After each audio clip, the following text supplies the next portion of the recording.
Today's show is sponsored by the multiorgasmicmama.com. If lack of confidence, low libido, or guilt and shame around your sexuality are the cause of your bedroom woes, the hot wild sex you never have anymore, or the transition into motherhood that sucked your libido dry, let me help you get your mojo and magnetic feminine spark back. Magic, miracles, total self-love, and multi-orgasmic bliss included. See you at themultiorgasmicmama.com. What's up, hot mamas? It's Tilly Storm here to talk with you today about getting the intimacy and the connection that you crave with a shutdown partner. Ooh, how many of y'all are feeling the feels around this one lately? Maybe you're spending more time with your partner and it doesn't really feel any different because they're not opening up, they're not getting vulnerable with you, you're not spending quality time together like you'd like, even though you actually have the time.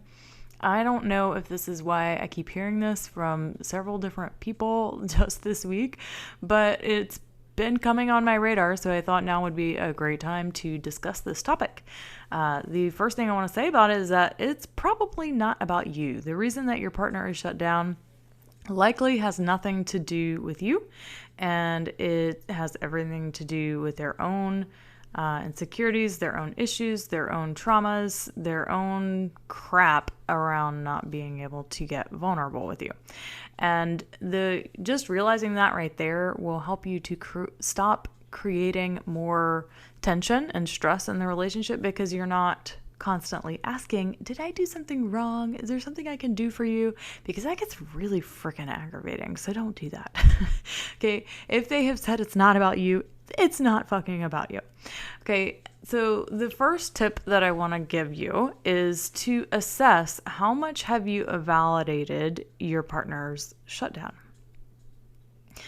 Check yourself, because there is more for you to do and understand about your partner and why they're shut down if you don't already know. All right, now how can you even address this when they're not willing to talk about it? Well, if they're not willing to talk about it, they're not willing to talk about it. You'll have to do one of the other couple of things that I mentioned in a minute. But if they are you really hearing them? Are you hearing the deeper meaning, or are you just taking a surface level understanding of what they have said and kind of crafted your own opinions about it? So really seek to understand why your partner is shut down if they're willing to talk with you about it. The second thing that I would suggest is to assess how much you have been living in a don't ask, don't tell type of relationship. Or has your relationship always been like that? Or were you once able to get vulnerable with each other and then now you're not? So how much have you allowed this sweeping things under the rug sort of behavior to go on for? Have you done that your entire relationship and now you want something different? Because that's going to bring a whole nother game to the playing field, right? Because you're having to shift the entire relationship dynamic if you never had vulnerability and intimacy that you've wanted within your relationship. But if you had it at some point and then you lost it, it can be a little bit easier to get it back. So how much do you sweep things under the rug? Have you gotten radically vulnerable and honest with your partner about what you want and need from them? Or do you not even ask because you know you're not going to get it?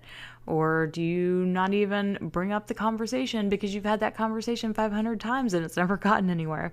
So this is where having relationship communication and connection containers can be super valuable, because they do create a safe space to get vulnerable and share. And that is something that when I work with one-on-one clients or group program clients, that when I'm working in if they're in a relationship and I'm working with them, I will give them these communication and connection practices to help deal with the relationship itself. Because when they're working on themselves around their sexuality, it ends up changing the relationship, right? There's no way that you could do this work on your sexuality and it not change the relationship dynamic in some way, shape, or form.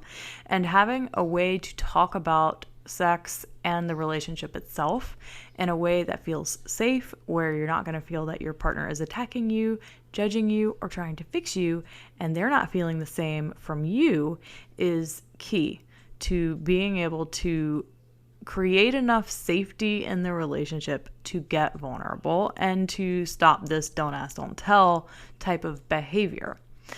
The third thing that I would have you consider is, did you grow up with a shutdown father figure or an absent father figure? Because if so, it's likely, and this is going to sound a little crazy, but it's likely that this type of shutdown partner behavior feels normal for you. And that's why you have drawn in a partner who is shut down, because at the deepest level of it all, your body mind, your unconscious brain does not fucking care whether or not you have a satisfying relationship. All it cares about is that you can survive the relationship.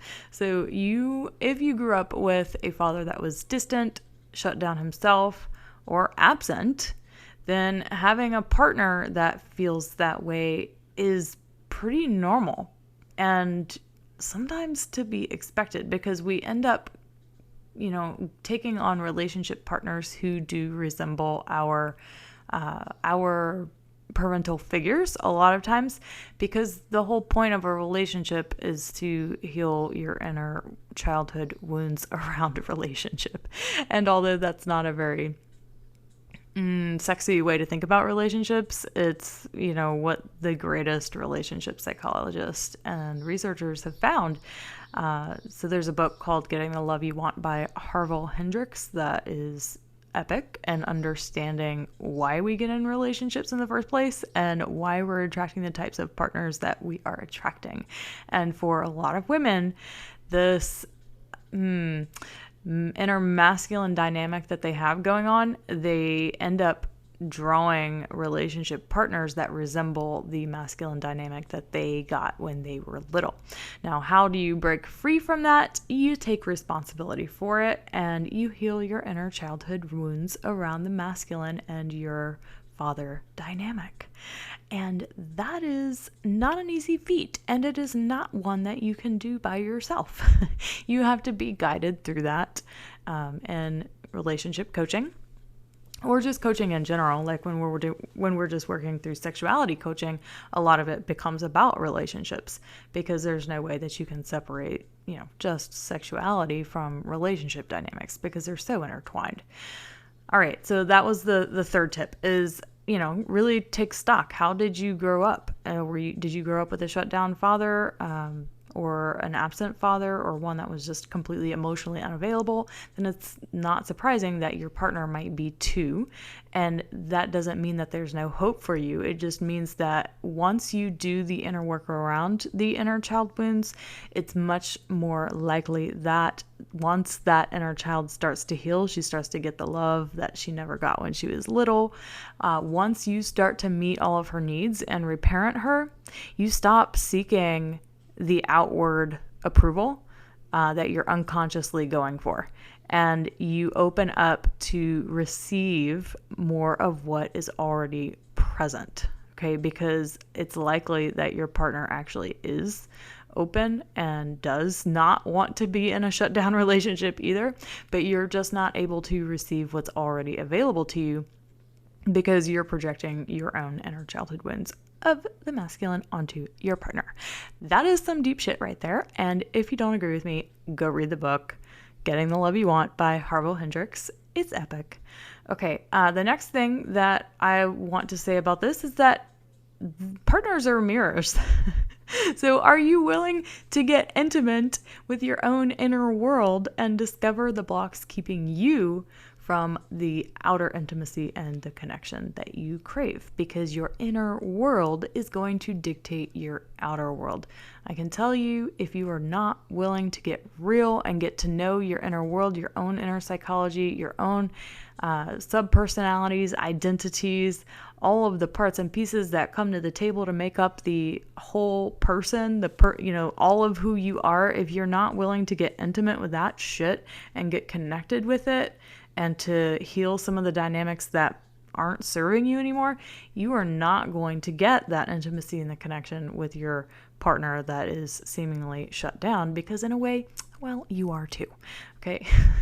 So I only work with people that are willing to take their responsibility for themselves in the way that they have created the relationship dynamic they have. Like if you're not willing to take responsibility for that, go talk to a counselor or a therapist. I'm not your gal.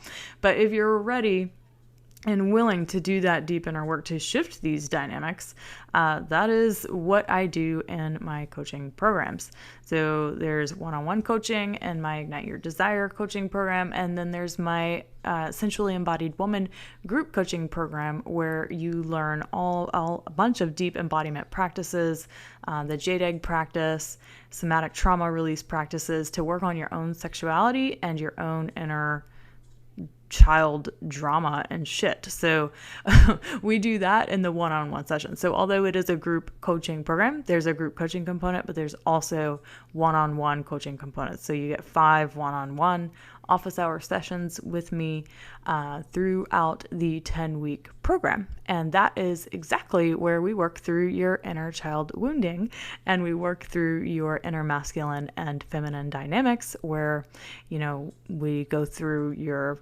familial conditioning and we integrate it, and so you empower your own inner masculine and feminine to show up in your relationships instead of this wounded masculine and wounded feminine that is currently creating the relationship dynamics that are no longer serving you and that are keeping you from the intimacy and connection that you could get if you are willing to do the work. Okay, so if that's something that you are down to do and you're like, hell yeah, Tilly, I am so ready to get intimacy and connection, and I am absolutely willing to take my responsibility for my part in creating this relationship dynamic, head to themultiorgasmicmama.com/sensually-embodied-woman. Check out the program and apply. The application date for the May round, that starts in just a couple weeks, is due by April 30th. So get your application call in now, and I hope to get to know a little bit more about you and how I might be able to serve you more soon. All right, mamas, y'all have a wonderful week, and I'll talk to you soon. Bye-bye.